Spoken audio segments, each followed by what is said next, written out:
Marlène, Marco et Jean-Claude te présentent avec joie le thème suivant. Un serviteur. La référence est Luc 7, versets 1 et 2. Un serviteur. Juste avant de l'aborder, recherchons la présence du Saint-Esprit qui seul éclaire et conduit l'enfant de Dieu. Notre Seigneur et notre Dieu, merci pour la parole. Merci pour Jésus. Merci pour ta présence. Merci pour les miracles que tu réalises dans nos vies. Alors que nous avons le livre, de nous aider, Seigneur, à retenir tout ce que nous lisons. Cet esprit continue de nous éclairer et de nous conduire dans le vert pâturage. Au nom de Jésus, pour ta gloire éternelle. Amen. Rappelle-toi, nous avons vu que Jésus avait été invité à des noces à Cana. Heureusement. Et tandis qu'il s'y trouvait, il y a eu un problème. Il n'avait plus de boisson. Et la Sainte Vierge Marie vint le lui dire, et suite à cet échange, elle dit au serviteur, faites ce qu'il vous dira. N'oublie pas ça, hein? Elle a dit, faites ce qu'il vous dira.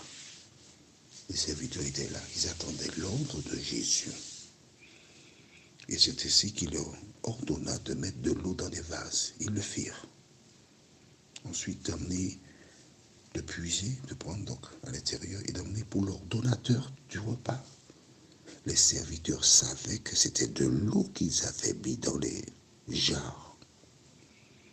Mais puisque Jésus leur a dit de faire ainsi, sans se poser de questions, ils apportèrent pour leur donateur. Et tandis que ce dernier consommait la boisson, il prenait son temps et la boisson descendait tranquillement dans son estomac. Certainement, les serviteurs ont regardé l'expression faciale. Ils savaient que c'était de l'eau, mais ils n'avaient jamais vu des gens faire de telles réactions en buvant de l'eau. Alors je présume que discrètement ils ont dit, laissez-moi goûter un peu l'eau que nous avons mis dans les jarres et découvrir que c'était plus de l'eau, c'était la boisson. Pourquoi ce miracle a-t-il eu lieu? Parce que les serviteurs obéirent à la parole de Dieu. Nous avons vu tout récemment, après une nuit infructueuse de pêche, Jésus dit à Pierre, avance en eau profonde et jette le filet. Il répondit, Seigneur, nous avons pêché toute la nuit, mais nous n'avons rien pris. Mais sur ta parole, je jetterai le filet. Voici un deuxième récit qui nous montre combien il est important d'obéir à la parole de Dieu. Toutes les fois que des hommes ont obéi à la parole, l'Éternel a transformé leur vie.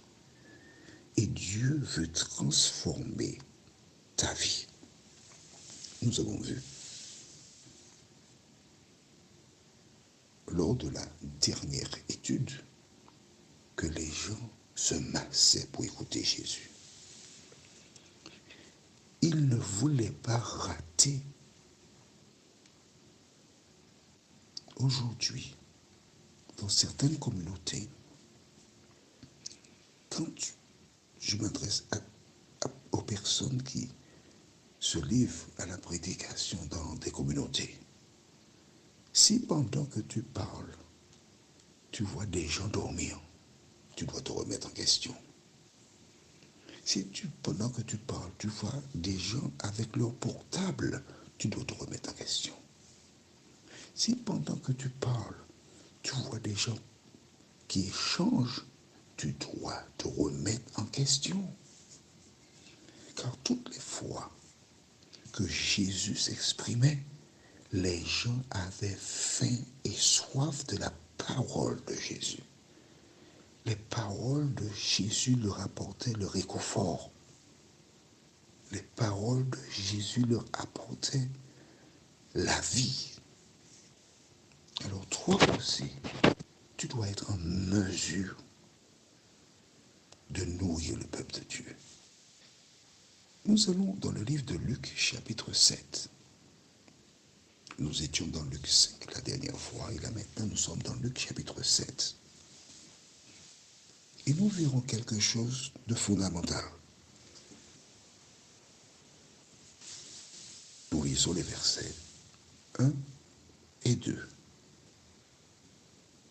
Après avoir achevé tous ces discours devant le peuple qui l'écoutait, Jésus entra dans Capernaum. Un centenier avait un serviteur auquel il était très attaché et qui se trouvait malade, sur le point de mourir. Nous arrêtons ici. J'aime ce récit de la Bible. Jésus avait un planning bien ficelé. Il n'était laissé au hasard. Ayant achevé ses discours, c'est bien ses discours, CES, donc plusieurs discours, ça veut dire que probablement il s'est entretenu différents endroits. Et il entre dans la ville, Capernaum. Dans cette ville, il y a un centenier. Centenier, 100, c'est-à-dire un responsable militaire qui a 100 soldats sous sa responsabilité. Et il a un serviteur auquel il était très attaché. Je te rappelle qu'à l'époque, c'était l'esclavage. Les serviteurs, c'était des personnes qu'on achetait et qui devaient donner du rendement au maître. La Bible ne donne pas les détails, mais elle nous indique que le centenier était attaché, pas attaché, très attaché à ce centenier, à ce serviteur. Ils avaient une relation fusionnelle. Pourquoi? Nous l'ignorons. Mais nous sommes en mesure de penser et de croire que ce serviteur obéissait au centenier. Ce serviteur avait un comportement qui plaisait au centenier. Et vois-tu, c'est ton comportement qui détermine le type de relation. Quand tu es dans un foyer, c'est ton comportement qui permet à ton épouse d'être épanouie, d'être heureuse. C'est ton comportement qui permet à ton époux de t'être fidèle. Et l'ennemi qui le sait, il travaille d'arrache-pied pour instaurer la division. C'est son projet. Mais ton comportement doit changer la situation. Le serviteur est malade. Il est même très gravement malade. Puisque la Bible nous dit, il se trouvait malade sur le point de mourir. Il est en stade terminal. Un serviteur, il a acheté pour quelques pièces. Bon, un de plus, un de moins. Non. Il est attaché à ce serviteur. Tu travailles quelque part. Tu as la possibilité d'être une ou un ouvrier modèle.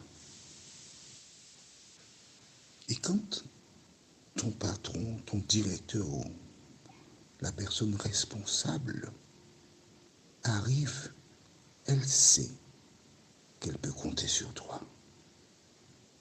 Elle sait que tu n'as pas besoin d'être surveillé. Alors, certaines personnes déclarent, c'est l'œil du maître qui engraisse les chevaux.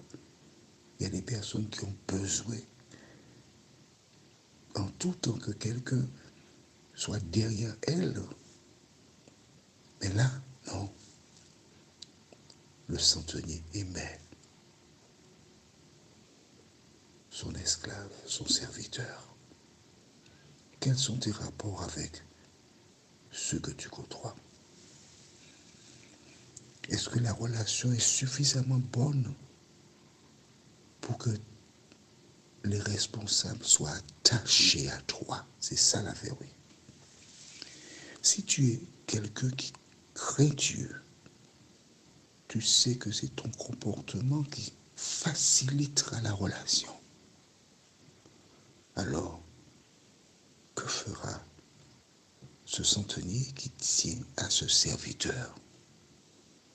Que peut faire le directeur? J'ai une sœur qui travaillait quelque part. Quand je dis une sœur, c'est quelqu'un qui m'est très proche.